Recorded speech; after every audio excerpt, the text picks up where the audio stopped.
Shalom jemaat Tuhan, apa kabar? Luar biasa ya. Senang sekali hari ini kita bertemu kembali lewat ibadah online ya. Saya bersyukur kepada Tuhan, kita masih diberi Tuhan kesempatan lagi untuk kita mengikuti ibadah pada hari ini. Saya percaya semua kita masih dilindungi oleh Tuhan, dijagai oleh Tuhan, dan diberi Tuhan terus kesehatan sehingga kita boleh kuat seperti hari ini. Puji Tuhan. Saudara-saudara, firman Tuhan pada hari ini saya beri tema tentang kamu ada di dalam janji Tuhan. Ya. Saudara-saudara, minggu yang lalu kita telah membahas tentang Abraham. Ya, bagaimana Abraham yang dijanjikan Tuhan untuk memperoleh keturunan, ya. Abraham menunggu terus-menerus ya. Tapi yang namanya janji Tuhan itu belum dinyatakan ya, tidak kunjung diberikan, belum terrealisasi dalam kehidupan Abraham. Tuhan berkata kepada Abraham, ya, lihat bintang di langit, lihat debu tanah, ya, maka seperti itu juga akan diberikannya kepadamu keturunan-keturunanmu. Ya, nah, saudara-saudara, sangat sulit bagi Abraham mempercayai janji Tuhan. Karena apa? Karena melihat situasi, melihat kondisi yang ada. Umur Abraham sudah tua, istrinya juga sudah tua, ya. Hampir dibilang mustahil untuk bisa punya keturunan, ya. Nah, saudara-saudara, kita pun seringkali seperti itu, saudara. Menjadikan situasi yang ada di sekeliling kita, menjadikan kondisi yang ada itu sebagai identitas kita. Ya, kalau kita belum punya uang banyak, kita berkata bahwa identitas kita ini bukan sebagai orang yang diberkati oleh Tuhan. Ya, kalau kita belum punya teman banyak, ya, nah maka identitas kita sebagai orang yang tidak dicintai, ya, orang yang terkucil dan lain-lain. Kita sering menilai diri kita sendiri dengan situasi yang ada di luar kondisi yang nampak dengan mata, ya. Begitu ya, saudara. Nah, saya mau katakan kepada saudara, kita tidak hidup menurut apa yang terjadi di luar. Ya, kita tidak hidup menurut apa kata orang. Kita tidak hidup menurut kondisi yang ada sekarang. Kita tidak hidup menurut kelemahan-kelemahan kita.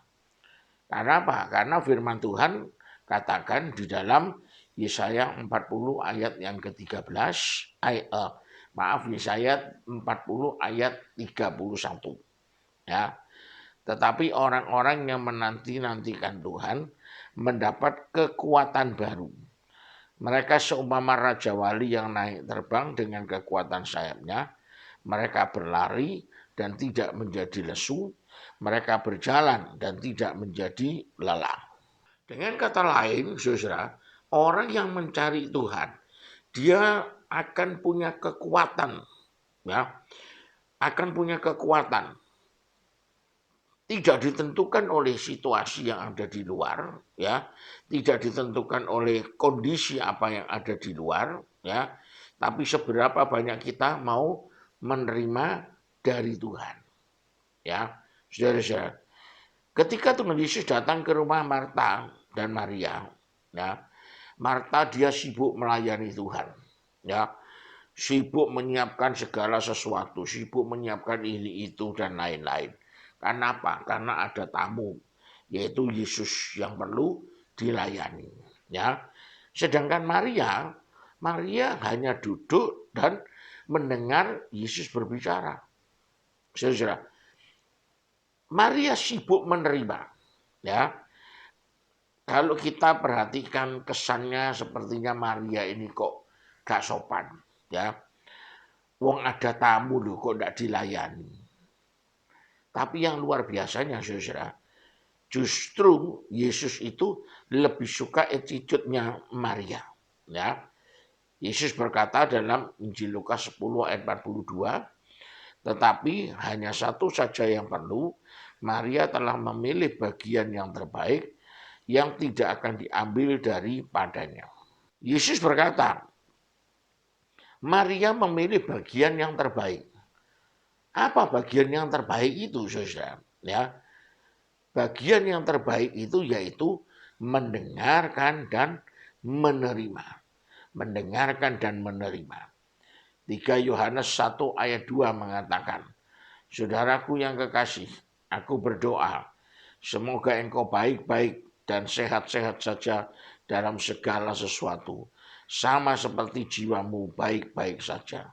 Kata baik-baik di ayat itu, saudara, kalau dalam bahasa Inggrisnya itu artinya makmur. Ya, Tuhan ingin kita anak-anaknya makmur dalam segala sesuatu. Makmur dalam perekonomian kita, makmur dalam kesehatan kita, makmur dalam pelayanan kita, makmur dalam rumah tangga kita, makmur dalam segala hal. Ya, nah, oleh sebab itu tadi saya katakan, saudara, identitas kita itu tidak ditentukan oleh apa yang di luar, ya, perkataan orang lah, situasi, kondisi, fakta, berita dan lain-lain. Tapi ditentukan apa yang firman Tuhan katakan. Ya, makanya kita harus sering-sering mendengar, sering-sering membaca apa yang firman sampaikan. Seperti tadi Alkitab katakan Maria, ya, dia sudah memilih bagian yang terbaik, ya Pak. Dia mendengar dan menerima perkataan Tuhan. Kembali ke kisah Abraham, ya. Minggu lalu sebenarnya saya sudah menceritakan sedikit porsi dari kisah Abraham. Nah, hari ini kita akan membahas selanjutnya, saudara. Abraham ketika dia diberi janji oleh Tuhan untuk pertama kalinya, kita tahu usianya saat itu 75 tahun, ya. Dalam Kejadian pasal 12. Singkat cerita, seperti yang saudara ketahui, ya, akhirnya Abraham punya anak dengan Hagar yang bernama Ismail, ya. Di usianya yang ke-86 dalam kitab Kejadian 16. Tapi kita perlu ingat, saudara, Ismail itu bukan anak perjanjian, ya. Jadi sudah terpaut berapa tahun, saudara? 11 tahun, ya. Cukup lama itu, saudara. Nah, lalu akhirnya untuk yang ketiga kalinya Tuhan berjanji kepada Abraham. Itu di Kejadian pasal 17, ya. Usianya sudah berapa, saudara? 99 tahun. Lihat ya, saudara, dari pertama kali dijanjikan di usia 75 tahun sampai usia 99 tahun. Janji Tuhan hanya sekedar janji. Belum terlihat wujudnya, belum terrealisasi, ya. Nah, tapi itu bukan poin saya hari ini, saudara. Poin saya di sini, ketika Abraham mencapai usia 99 tahun dan anak perjanjian dari Sarah itu belum nampak, ya. Ada satu hal yang Tuhan lakukan kepada Abraham dan Sarah. Minggu lalu kan saya sempat berkata bahwa Tuhan itu tidak pernah menyerah untuk memberi anak-anaknya harapan. Betul ya, saudara? Lalu apa yang dilakukan Tuhan kepada Abraham dan Sarah? Yaitu mengganti nama mereka, saudara. Dari Abram menjadi Abraham. Dari Sarai menjadi Sarah. Nah, kalau saudara mempelajari dalam bahasa Ibrani, ada satu huruf saja yang ditambahkan ke nama mereka, ya, yaitu huruf H dalam bahasa Ibrani, yang artinya adalah kasih karunia, grace, ya. Nah, ketika Tuhan memberi tambahan huruf kasih karunia itu kepada nama mereka, janji Tuhan itu langsung terwujud. Janji Tuhan itu langsung nyata. Sarah pun mengandung Ishak. Nah, ini saudara-saudara, poin saya hari ini, ya. Kasih karunia itu yang membuat saudara layak terima berkat dan janji Tuhan. Ya, hanya kasih karunia saja, bukan kebaikan kita, bukan perbuatan kita, bukan amal kita, ya, tapi hanya kasih karunia saja. Kasih karunia yang dari Tuhan. Seringkali saudara, tanpa kita sengaja, kita mengukur janji Tuhan itu dengan perbuatan kita. Kalau kita berbuat baik, kita diberkati. Kalau kita berbuat buruk, kita dikutuki. Ya, kasih karunia itu tidak seperti itu, saudara. Janji Tuhan tidak ditentukan lagi oleh perbuatan-perbuatan kita. Mungkin ada saudara-saudara yang berpikir, oh iya Abraham itu dicintai Tuhan karena Abraham itu taat menjalankan hukum Taurat. Saudara, padahal Abraham itu hidup 400 tahun sebelum hukum Taurat diberikan. Jadi yang membuat Abraham memperoleh janji dan pertolongan Tuhan itu bukan karena melakukan hukum Taurat, tapi karena kasih karunia Tuhan saja. Karena kebaikan Tuhan, bukan karena perbuatan-perbuatan baik Abraham. Ya, saudara. Roma 11 ayat yang ke-6 mengatakan, tetapi jika hal itu terjadi karena kasih karunia, maka bukan lagi karena perbuatan. Sebab jika tidak demikian, maka kasih karunia itu bukan lagi kasih karunia. Kalau saudara mengandalkan perbuatan baik saudara, mau sampai kapan saudara? Ya, namun perbuatan baik kita ini kalau dihitung atau dibandingkan dengan perbuatan buruk kita, ya banyakkan perbuatan buruk kita. Ya, tapi Yesus itu tahu, saudara-saudara. Makanya Yesus itu turun, dia mati untuk menebus kita dari dosa-dosa kita. Supaya apa? Supaya kita layak terima kasih karunia Tuhan. Supaya kita ini layak terima janji-janji dari firman Tuhan. Apa yang tertulis dalam Alkitab itu? Semua itu adalah janji Tuhan untuk kita, anak-anaknya, yang sudah ditebus oleh dia. Kembali ke Abraham, ya, yang namanya sudah diganti menjadi Abraham.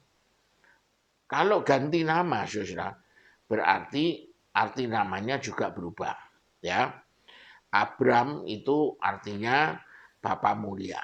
Ya, nah ketika namanya diganti menjadi Abraham, yang ditambahi huruf H tadi dalam bahasa Ibrani yang artinya itu kasih karunia, arti namanya menjadi Bapa dari banyak orang. Pertanyaan saya, saudara, waktu namanya diganti, ya, Abraham itu loh, sudah punya anak apa belum? Belum, saudara. Ya, belum punya anak. Sekarang saya ajak saudara-saudara, mari kita berimajinasi sebentar. Ya, saudara berada di posisi Abraham. Namanya diganti, ya, yang ganti itu Tuhan sendiri. Apalagi kalau yang ganti Tuhan, pastinya ya namanya itu kita pakai. Atau, nah, misalnya Abraham itu mau pergi, ya, ketemu sama teman-temannya, ya, mungkin dia mau jalan sama teman-temannya, ya, terus temannya biasa manggil dia Bram, Bram, ya, karena dulu namanya Abram, ya. Wah, sekarang Abraham harus ngomong, harus diterangkan bahwa namaku sekarang bukan Abram lagi, tetapi Abraham. Ya, dia bilang, sorry, ya, namaku sekarang bukan lagi Abram lagi, tapi Abraham. Ya, namaku sekarang bukan lagi Bapa Mulia, tapi Bapa dari banyak orang. Nah, saudara, kita bisa bayangkan, saudara, lucu sekali, ya. Dia berusaha berkenalan dengan orang, ya, harus berkenalan dengan orang dan memperkenalkan namanya dengan nama yang baru yang kondisinya saat itu tidak mendukung namanya yang baru.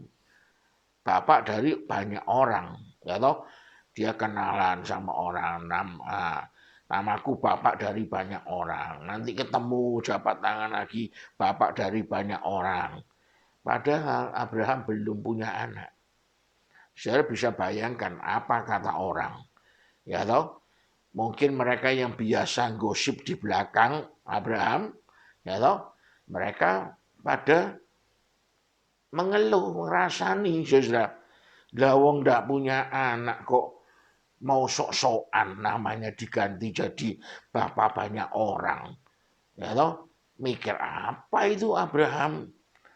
Saudara-saudara, seringkali sadar apa gak sadar, ya kita ini lebih menggubris omongan orang, ya kita lebih mendengar statement orang yang ditempelkan pada diri kita daripada kita menggubris apa kata firman Tuhan tentang kita.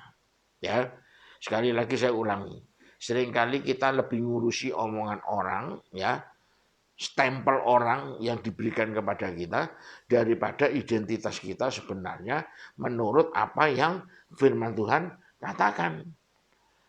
Kita lihat ini, lihat itu di media sosial, di WhatsApp, di Instagram, kita langsung ciut, kecil hati. Kita merasa kecil, ya, merasa gak ada apa-apanya. Saya mau berkata kepada saudara, siapa dirimu hari ini tidak ditentukan oleh apa yang di luar.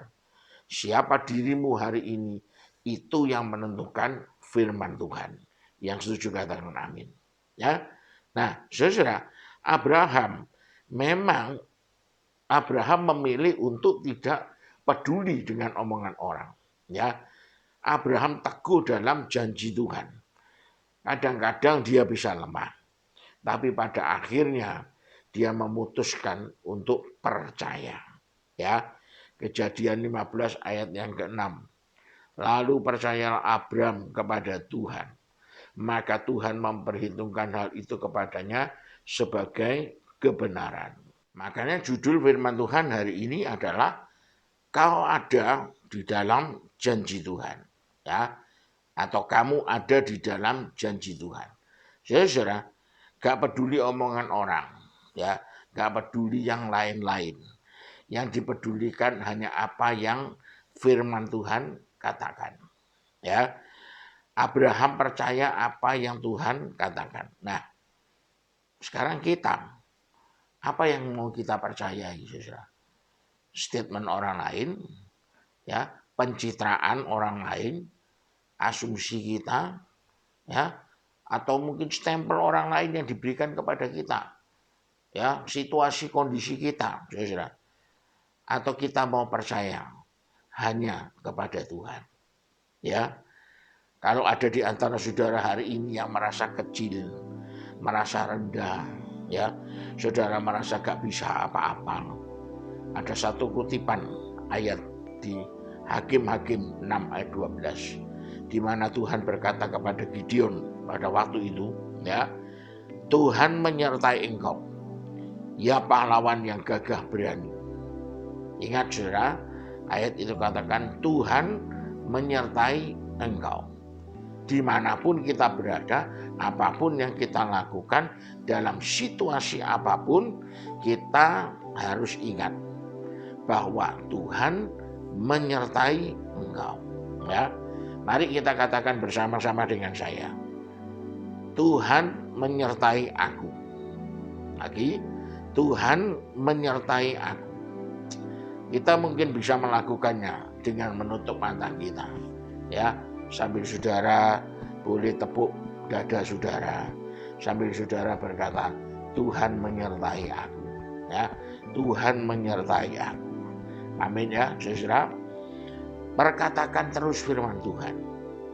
Makanya saya sering bilang kepada saudara, ambil satu ayat yang kontekstual dengan kondisi hidup saudara saat ini.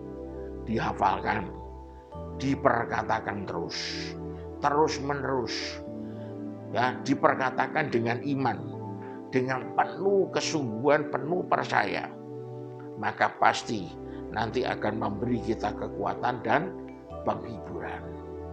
Amin. Mari kita menundukkan kepala, kita berdoa. Terima kasih Tuhan untuk firman-Mu. Sungguh kami bangga Tuhan punya Tuhan yang selalu membawa kami untuk ada di dalam janji Tuhan.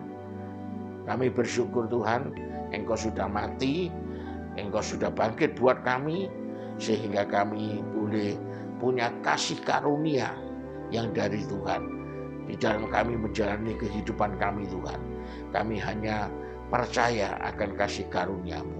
Bukan karena kami baik, kami mampu berbuat ini dan itu Tuhan, tetapi semua itu karena kasih karunia Tuhan, anugerah-Mu Tuhan. Terima kasih untuk anugerah-Mu Tuhan. Engkau berkati semua jemaat-jemaat Tuhan, saudara yang sudah mengikuti ibadah online pada hari ini Tuhan. Engkau berkati kehidupan mereka, berkati rumah tangga mereka, berkati pekerjaan mereka, berkati kesehatan mereka. Terima kasih ya Tuhan, dimanapun mereka berada, Tuhan Engkau menjaga dan memelihara mereka.